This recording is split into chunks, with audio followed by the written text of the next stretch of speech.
Deep diving offers new challenges not found in shallow water diving. Being experienced and knowledgeable about how your total diving system functions and your personal limitations will make your dives more enjoyable. Training in SSI deep diving will open doors to many new sites and different activities, such as wreck diving and the chance to photograph marine life only found at deeper depths.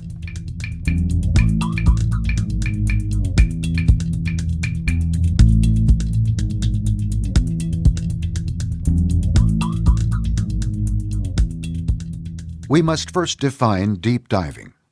Dives made to depths from 0 to 60 feet, or 0 to 18 meters, are considered shallow dives. 60 to 100 feet, or 18 to 30 meters, is the recommended recreational diving limit. The 100 to 130 foot, or 30 to 39 meter depth limits are recommended only for trained deep divers. When deep diving, there are conditions to plan for that will make your dive more enjoyable. At deeper depths, more air is needed for normal respiration. Depth will increase your air consumption and may require the use of larger cylinders. Other factors that may affect air consumption are your physical size and level of diving experience. Larger individuals may need more air, while experienced divers may use less because they are more relaxed in the water. By being in good physical condition, eating right, and knowing your own personal limitations, deep diving will be an enjoyable adventure.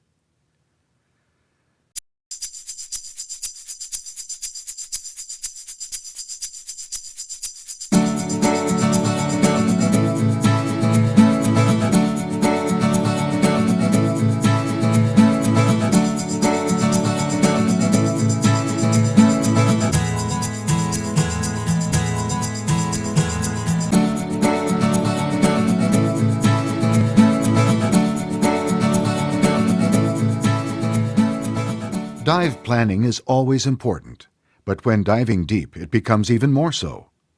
All the steps you've learned in your open water course must be followed in order to make your dive a successful adventure. This begins long before you leave on your dive trip. For example, your equipment should be well maintained and adjusted properly. To ensure proper service of your equipment, your SSI dealer offers the SSI Equipment Service Program. This program was developed so you would receive consistent, high-quality service for all of the elements of your total diving system. Through the Equipment Service Program, your air delivery system, information system, buoyancy control system, and exposure system are all thoroughly inspected by qualified service technicians to make sure they work as well as the day you purchased them. A dive slate is helpful when deep diving. Write down important information discussed during your pre-dive plan, such as your maximum depth and bottom time, a dive profile, and contingency plan. Have a dive light handy in case of poor visibility, with a backup or secondary light as well. It is important to be aware of the amount of air available to you when making deep dives. Cylinders for scuba diving come in many sizes. The aluminum 80 is one of the most common and would be a good choice when making a deep dive. Cylinders of 100 and 120 cubic feet are available for divers with higher air consumption. Other considerations when choosing a cylinder are how they affect your buoyancy before and after the dive. Aluminum cylinders will tend to be positively buoyant at the end of the dive, so you may want to be slightly negative at the beginning of the dive. This will assist you with a slow ascent to the surface and the ability to make your safety stop at 15 feet or 5 meters.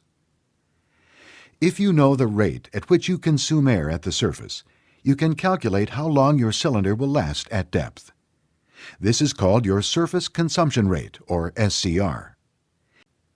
The formula for calculating your SCR is in your SSI Deep Diving Manual and your SSI Total Dive Log System. If you maintain a record of air consumption rates for your dives, you can measure your comfort level. As you become more comfortable, your breathing rate slows down, lowering your SCR.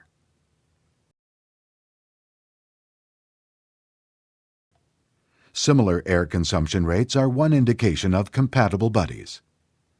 Your SSI dealer may also offer the SSI Calcuslate, an invaluable tool designed to assist you in calculating your SCR and planning your dives. When diving from a boat, make sure the crew is equipped to handle any given situation. The boat should have all the emergency equipment needed, such as a first aid kit, radio, and oxygen kit with trained personnel. It is recommended that you and your buddy use an ascent-descent line or the anchor line when making ascents and descents. Knowing the location of the nearest medical facility also falls into the category of good planning. Preparing for any dive trip begins with training, practice, and knowing your own limitations. Don't let egos interfere with safety. Advanced training will teach you the skills to dive comfortably, but experience is gained only through diving. When planning a deep dive, you should consider how often you dive and at what depths. It is a good idea if you gradually increase your depths as you gain experience. As always, a written plan discussing objectives and reviewing hand signals is the first step before donning your equipment. The slate is very important for deep dive planning. You should write down your plan as well as a contingency plan. This way, if you decide to dive deeper, you don't have to refigure your bottom time underwater. If your original plan was to 90 feet or 27 meters, also add 100, 110, and 120 feet, or 30, 33, and 36 meters to your plan.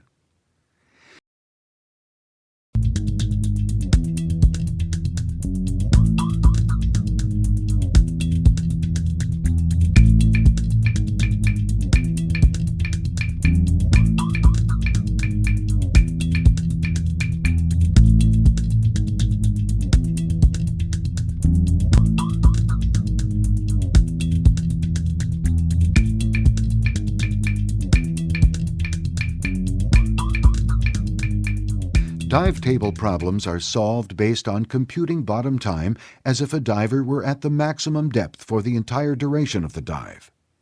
This would mean the dive has a square profile. In reality, spending your entire dive at a specific depth is very unlikely. Most dives will be multi-level. Let's say you dive to 80 feet or 24 meters, then work your way up the reef to a small wall located at 45 feet or 14 meters. As you ascend the wall, you end up at 25 feet or 8 meters. You should then ascend to 15 feet or 5 meters for your safety stop for 3 to 5 minutes. Your profile will look like this.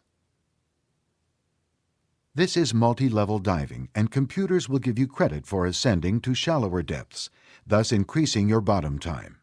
Many divers choose to use computers for this reason. Most air-integrated dive computers will calculate your air consumption rate throughout the dive and log it in the computer log. This is a very handy feature and another reason why computers are highly recommended for all deep divers. Ask your SSI dealer for more information on computer diving. On your way to the dive site, review your plan with your buddy and set up your total diving system. Make sure you're familiar with your buddy's total diving system so you can assist in the event of an emergency. The environmental conditions also must be taken into consideration. These conditions may require changing the depth, bottom time, or even aborting the dive. When you have completed your final buddy check and are ready to enter, do so together following the proper entry procedures for the location. Ready? Go.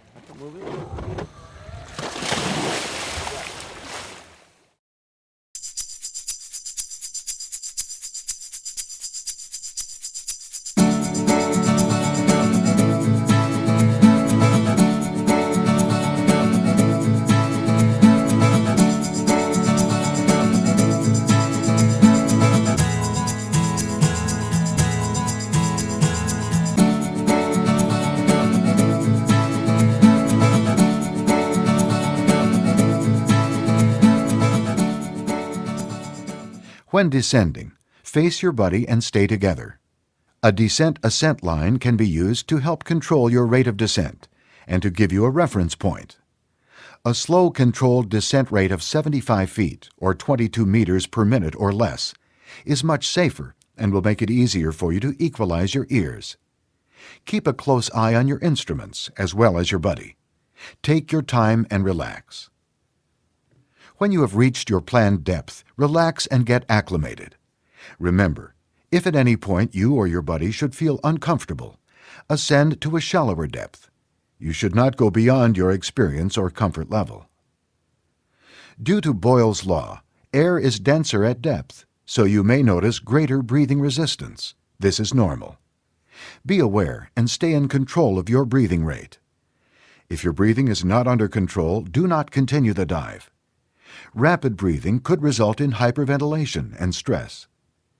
By taking slow, deep breaths, you will stay relaxed and have a more enjoyable dive. Due to this increased pressure, your exposure suit will compress, resulting in loss of body heat and buoyancy. A cold diver is more susceptible to stress, fatigue, and decompression sickness. Take these factors into account when choosing an exposure suit. You may want to consider using a dry suit to increase your comfort. Your SSI dealer can help you find a suit that fits your needs, as well as train you on how to use it properly. Also remember that at depth, color is lost, so bring a dive light. You will be glad you did. Corals and marine life will come to life, showing their vibrant colors. When it is time to ascend, face your buddy and begin a slow ascent to the surface. Remain in control of your buoyancy and maintain an ascent rate of no more than 30 feet or 9 meters per minute. Your ascent rate will increase as air in your buoyancy control system expands. Be ready to vent air from your BC to slow your ascent in the last 30 to 40 feet or 9 to 12 meters. If your ascent becomes out of control, you may ascend too quickly and miss your safety stop. It is recommended that you use a safety stop line or bar with an air delivery system for each diver, tied off at 15 feet. Stopping at 15 feet or 5 meters for 3 to 5 minutes will allow you to off-gas excess nitrogen you accumulated during your dive. Remember, should you need air during your safety stop, use the extra air delivery system. It is not recommended to surface without making an adequate safety stop of at least 3 to 5 minutes.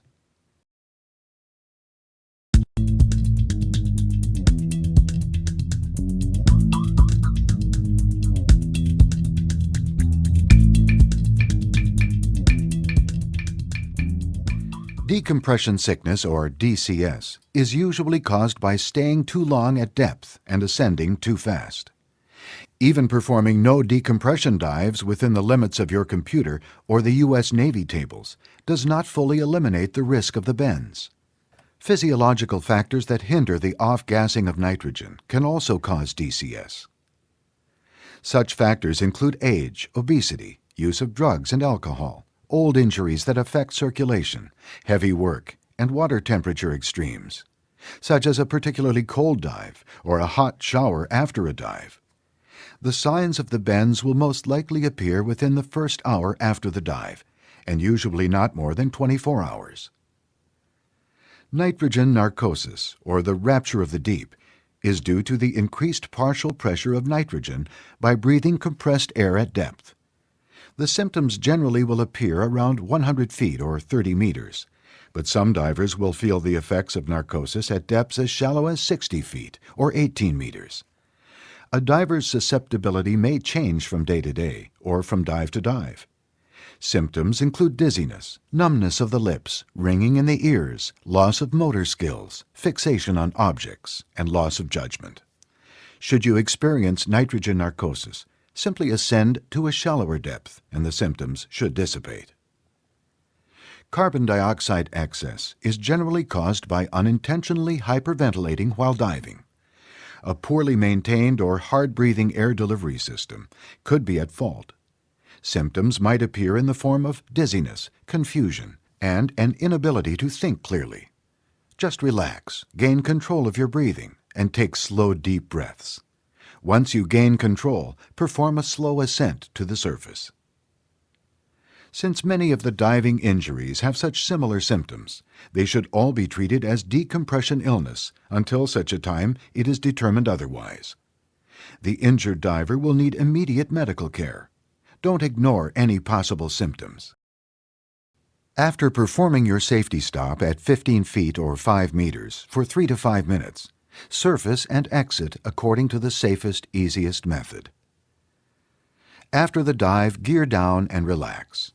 If you're planning to make a repetitive dive, there are a few basic rules you need to follow. Remember to pre-plan both dives before entering the water, as your surface interval will be directly related to both dives. Also, it's better to do your deepest dive first. Avoid strenuous activities between dives and drink plenty of non-alcoholic beverages. Dehydration is thought to be a major contributor to the bends. All deep dives should be planned according to the Doppler no decompression limits. The recreational diving community does not advocate the practice of decompression diving. Thus, it is considered technical diving. You can avoid exceeding the no decompression limits by planning your dive to a shallower depth, reducing your bottom time, or extending your surface interval time between dives. Should you accidentally exceed the no decompression limits, it is recommended that you follow the omitted decompression procedure listed in your deep diving book or as your computer recommends. If you are using a computer, it should be able to provide the decompression stop information needed to get to the surface. Computers also track how much nitrogen you have absorbed and off-gassed throughout the dive and your surface interval. Your SSI dealer can help you choose a computer that best suits your deep diving needs. When repetitive deep diving, be sure to allow plenty of surface time before flying or driving to high altitudes. It is recommended to wait 18 to 24 hours after your last dive before flying.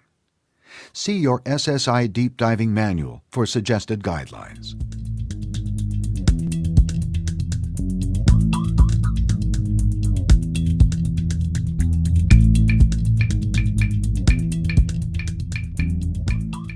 Deep diving requires more intensive preparation and planning. Staying within the no decompression limits, as well as your own personal limits, is very important to you and your buddy's safety. Plan safety stops into every dive and understand the effects of deep diving on your body. Remember, plan your dive and dive your plan, and you'll be headed for an exciting deep diving adventure.